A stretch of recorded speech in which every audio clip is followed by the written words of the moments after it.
नमस्कार। आज की वीडियो में शेरशाह सूरी की शासन व्यवस्था के बारे में पढ़ेंगे।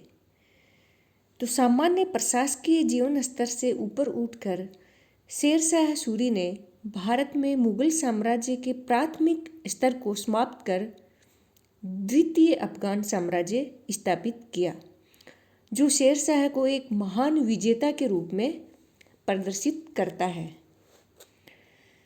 तो सूरवंश की स्थापना के बाद शेरशाह ने अपने साम्राज्य का विस्तार परिस्थितियों के अनुकूल, राज्य के सुदृढ़ीकरण हेतु एवं पड़ोसी राज्यों के विद्रोह की संभावनाओं को ध्यान में रखकर किया।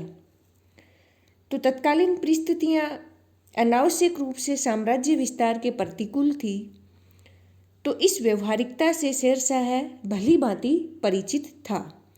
इसलिए शेरशाह ने जो समीपवर्ती जो राज्य थे उनको विजित करते हुए राज्य के सुदृढ़ीकरण हेतु प्रशासन पर अपना पूरा फोकस रखा और उस समय की परिस्थितियों के अनुसार प्रशासनिक सुधार द्वारा ही राज्य एवं जनता का हित किया जा सकता था।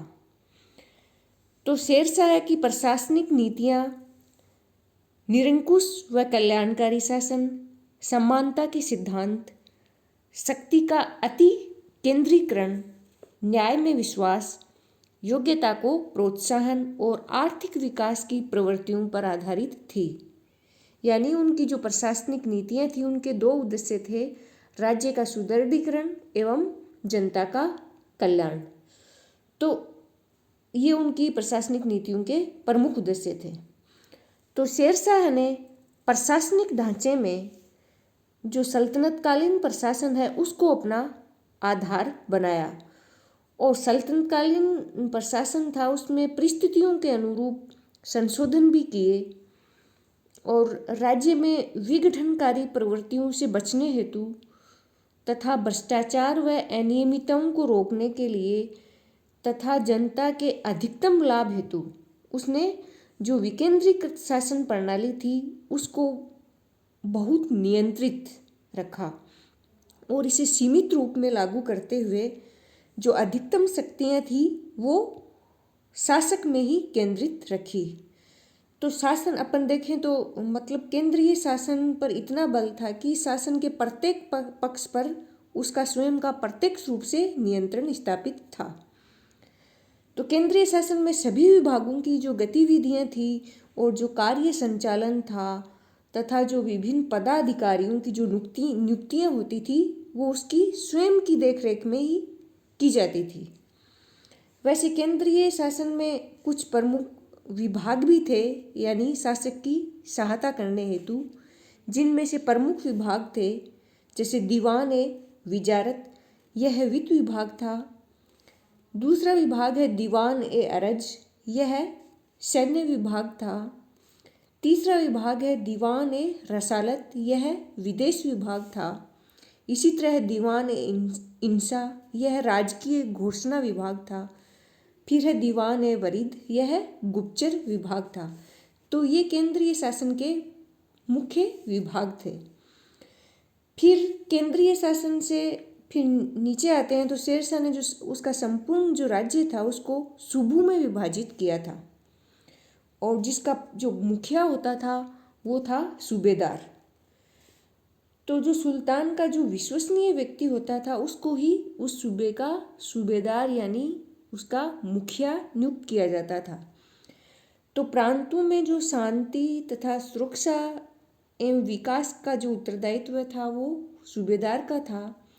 तो शेरशाह ने अपने नियंत्रण में प्रांतीय शासन की अपेक्षा अपन देखें तो स्थानीय प्रशासन पर अधिक बल दिया था और स्थानीय प्रशासन पर बल देने के पीछे उसका मुख्य उद्देश्य था आम जनता की भलाई करना तथा छोटे से छोटे स्तर पर भी शांति व्यवस्था व नियमितता बनाए रखना। तो इस हेतु शेरशाह सूरी ने क्या किया कि अपने प्रांतों को, यानी जो सूबा था वो प्रांत के समकक्ष ही इकाई थी, तो प्रांतों को सरकारों यानी जिलों में विभाजित किया और उसका जो मुख्य अधिकारी होता था वो होता था सिकदार और उसके नीचे था मुंसिफ।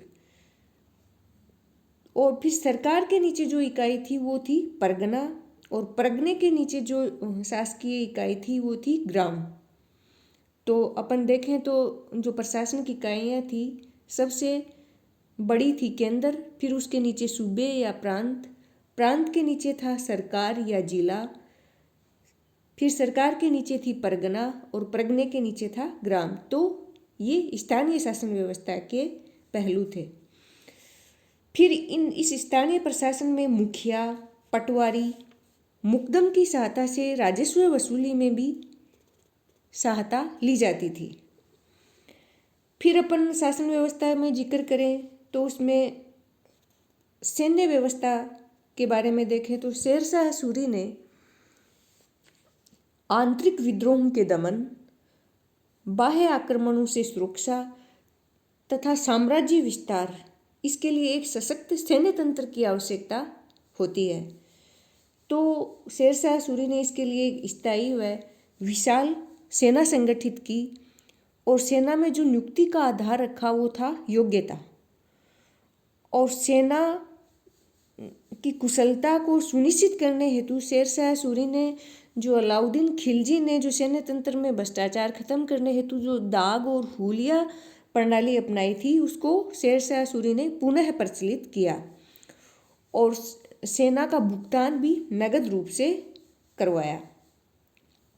फिर न्याय व्यवस्था के बारे में देखें तो शेरशाह ने निष्पक्ष व शीघ्र न्याय व्यवस्था की व्यवस्था की, और न्याय व्यवस्था में जो स्वयं शासक था वो राज्य का सर्वोच्च न्यायाधिकारी था।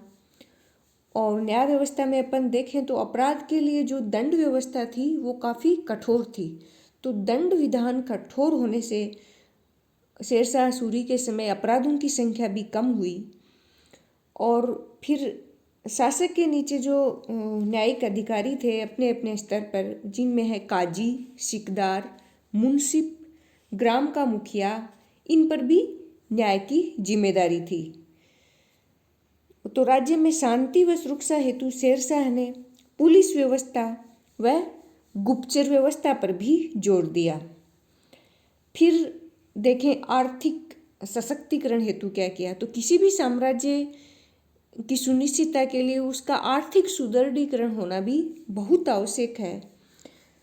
तो इसीलिए शेरशाह ने आर्थिक सुदृढ़ता को राज्य के शक्तिशाली व स्थायी बनाने के महत्व को समझते हुए कृषि सुधार तथा व्यापार वाणिज्य को भी बढ़ावा दिया। कृषि सुधार का मुख्य उद्देश्य जो राज्य की आमदनी थी उसको निश्चित करते हुए किसानों को भी उचित लाभ दिलवाना था, और किसानों की स्थिति में भी सुधार करना था। यानी ऐसा नहीं है कि राज्य के लिए अधिक से अधिक लगान वसूला जाए, किसानों की स्थिति की ओर कोई ध्यान नहीं दिया जाए। यानी दोनों पक्षों में सामंजस्य रखा, यानी लगान वसूली की तरफ रखा तो किसानों की स्थिति मजबूत करने की तरफ भी रखा। जहाँ तक मध्यस्थों की भूमिका का सवाल है तो उन्होंने जो बिचौलियों की भूमिका कम करने हेतु रैयतवाड़ी प्रणाली लागू की, जिसमें कृषकों का राज्य से प्रत्यक्ष संपर्क स्थापित हुआ। तो प्रत्यक्ष संपर्क स्थापित हुआ तो इसमें जो बिचौलिए थे वो किसानों से ज़्यादा लगान वसूल नहीं कर पाते थे। और लगान की राशि निश्चित करने हेतु शेरशाह सूरी ने सिकंदरी गज का प्रयोग करते हुए भूमि का मापन करवाया, और फिर भूमि का उसकी पैदावार के आधार पर 3 श्रेणियों में वर्गीकरण भी किया। जैसे पहली श्रेणी थी अच्छी, मध्यम व निम्न, ये 3 श्रेणियाँ थी। और प्रत्येक फसल का औसत उत्पादन का आकलन करते हुए उसने राजस्व की दर निर्धारित की, जिसे रे प्रणाली भी कहा गया।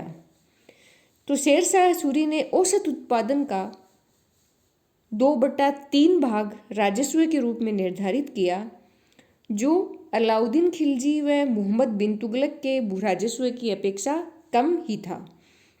और राजस्व वसूली को सुनिश्चित करने हेतु व किसानों को लाभ में बनाए रखने के लिए उन्हें पट्टा व कबूलियत प्रणाली के अंतर्गत लाया गया।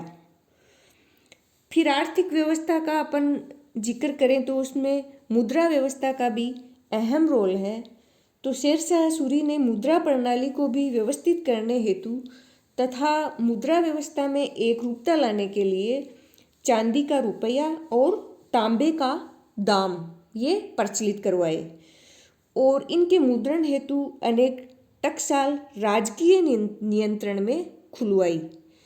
यानी राजकीय नियंत्रण में खुलवाने का उद्देश्य यही था कि भ्रष्टाचार न फैले और व्यापार वाणिज्य को बढ़ावा देने हेतु तथा आम जनता की भलाई व सैन्य गतिविधियों के लिए संचार व आवागमन व्यवस्था को सुदृढ़ करने हेतु सड़कों का निर्माण भी करवाया, जिनमें से सबसे प्रसिद्ध जो रोड थी वो थी जीटी रोड।